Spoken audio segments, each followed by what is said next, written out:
if you've ever kept cichlids, or maybe you want the cheapest substrate possible, we're going to start talking about inert substrate in this episode of Substrate 101. Trust me, there's a little bit more to this than you might think.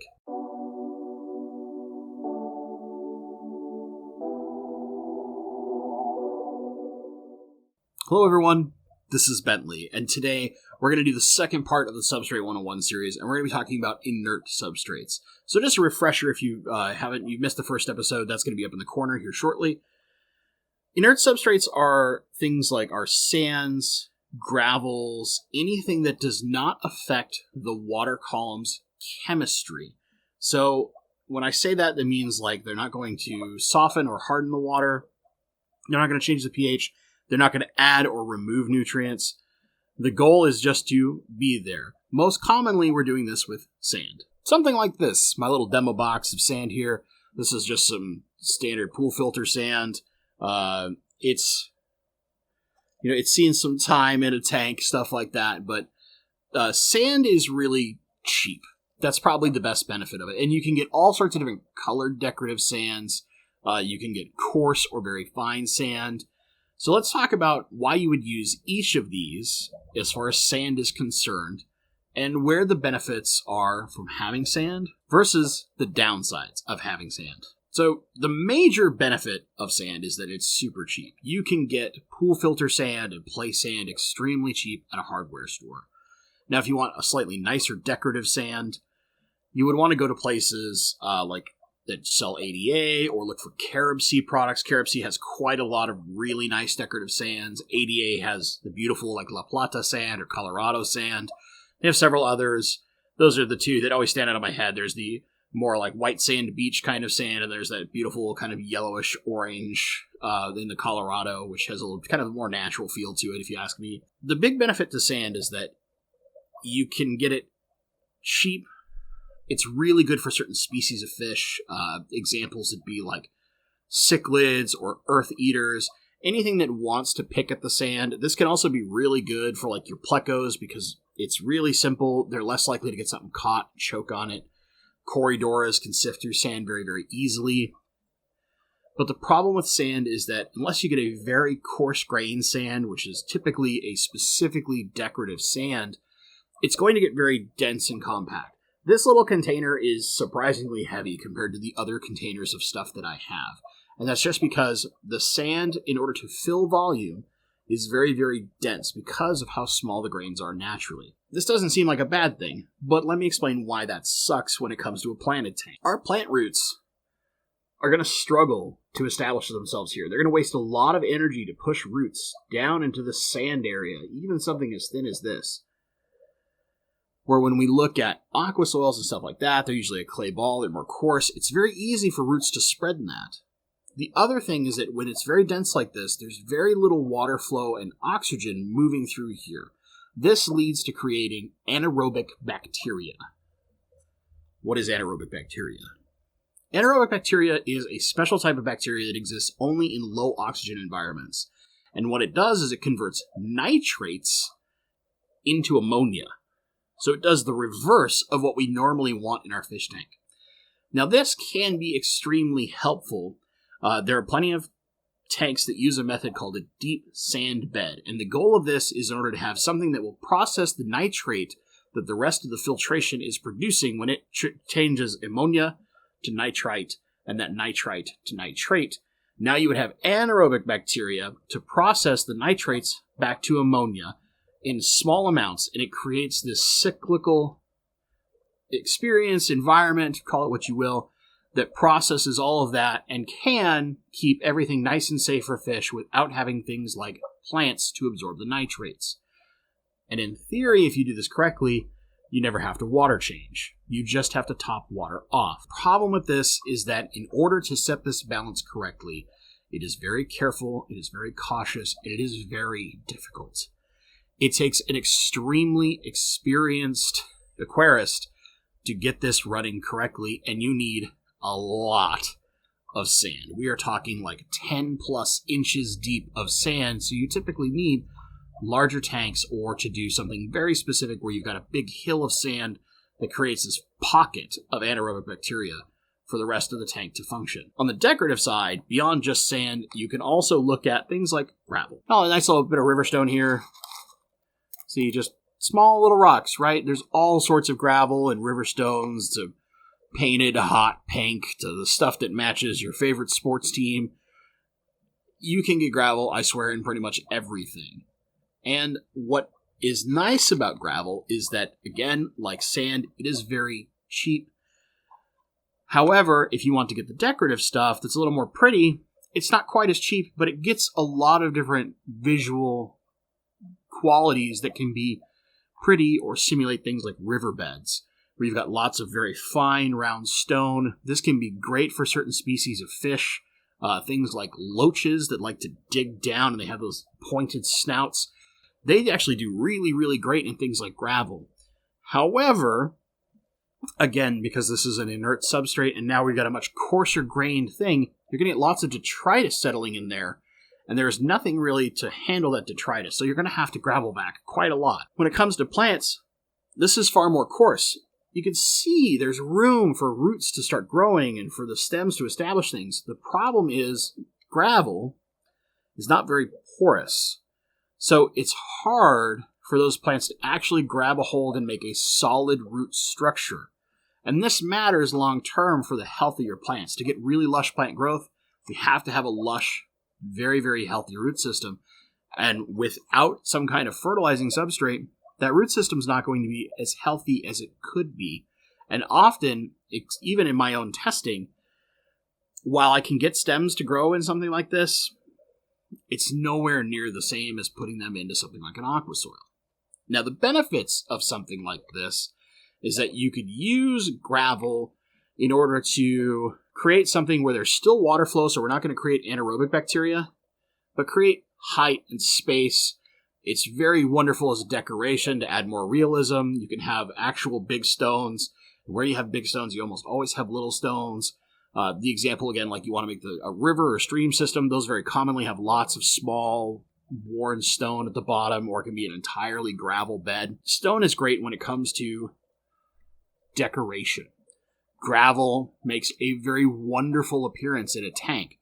However, it doesn't give us any real benefit other than that decoration. Unlike sand, it has no benefit. It's just pretty. And it's cheap. So I guess there's the benefit. What's the downside of gravel? Not many. I mean, other than, like, the plants aren't going to do well, right? Is there an inert substrate that actually has a great benefit? Not really. Where are we going to use inert substrates? Why do inert substrates matter?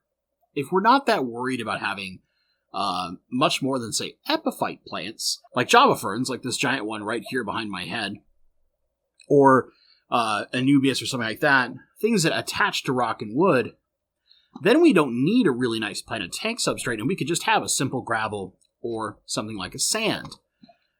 Do it purely for decoration, make it look pretty, but still have some simple plants in our tanks.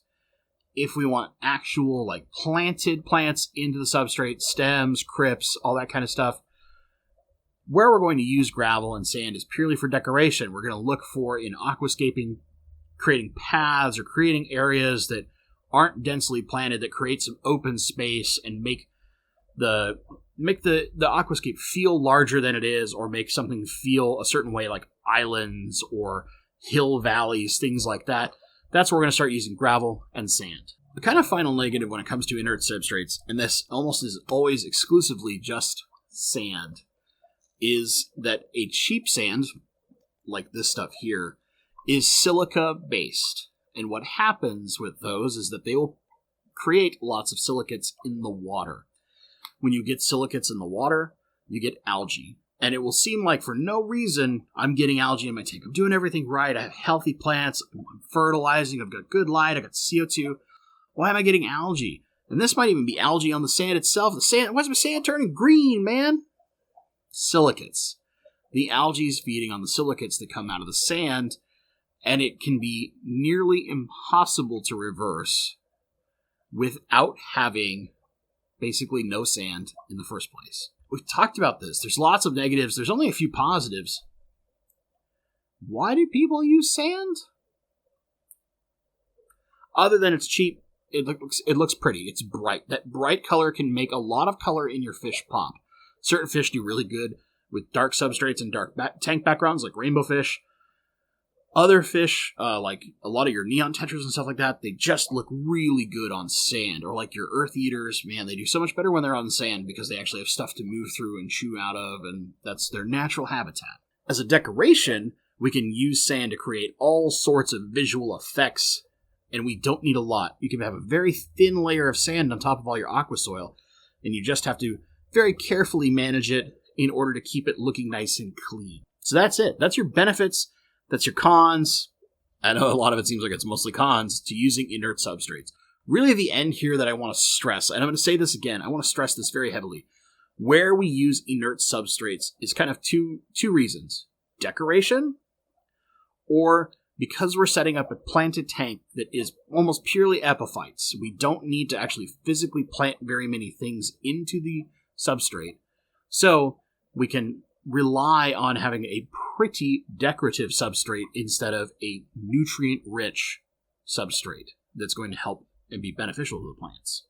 So if you use lots of Java fern, maybe you're creating a big wooden rock structure in the center, creating like an island, and everything's attached to it, and then you want beautiful sand around the outside with maybe some gravel mixed in and some small stones. It makes a stunning effect. It's absolutely gorgeous. Awesome. Cool aquascaping.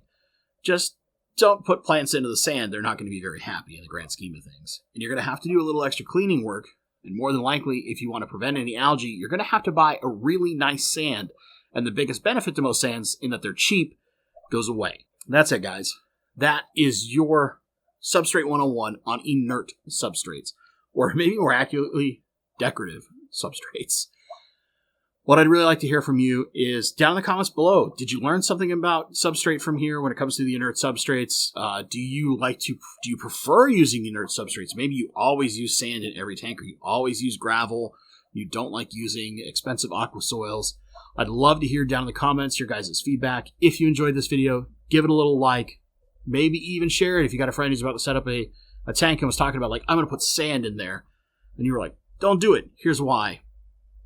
It not only helps the channel, but it helps spread a little information, teaches more aquarists, make more aquarists better at doing awesome planted tanks. For those of you who think everything's wrong, I've told you everything wrong, you can clearly grow plants in sand, I have no clue what I'm doing, you can hit your thumbs down twice, it's fine. I'll understand. For those of you who are not subscribed, maybe consider giving this a little subscribe, hit that little bell. Just love a little, ooh, baby, a little caress on that bell. Yeah. That will help you keep up with the entire Substrate 101 series and other series like this. I did a big series on fertilizer recently. I've gone really in depth on tank lighting, plants, all sorts of stuff. Everything I can possibly talk about, I'm going to be talking about right here, and that will make sure that you don't miss a single video. As always, thank you so much for watching. And stay awesome.